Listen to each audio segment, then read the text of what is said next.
che il presidente della giunta regionale Veneto non la racconta giusta sulle liste di attesa. Non è vero assolutamente che c'è un congruo abbattimento delle liste di attesa, perché i nostri sportelli ci dicono alcune cose e nel monitoraggio, anche attraverso la concretizzazione di una banca dati, noi riusciamo a capire che anche per quanto riguarda le visite urgenti entro 10 giorni, ci sono alcuni casi di persone che hanno aspettato anche 3-4 mesi a fronte del codice di priorità breve 10 giorni.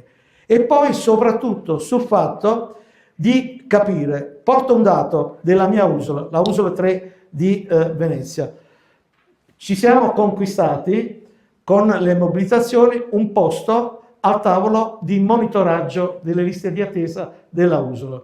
Lo fa una volta ogni 2 o 3 anni, dovrebbe essere fatto spesso, però l'ultima volta ci dava questo dato relativo al 2023, che a fronte di 3.200.000 prescrizioni venivano eseguite dalla usola e dal privato convenzionato la metà.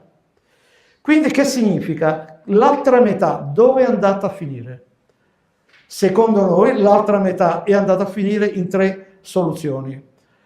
O rinuncia addirittura alle cure per i lunghi tempi di attesa, o va dal privato secco, pagando l'intera.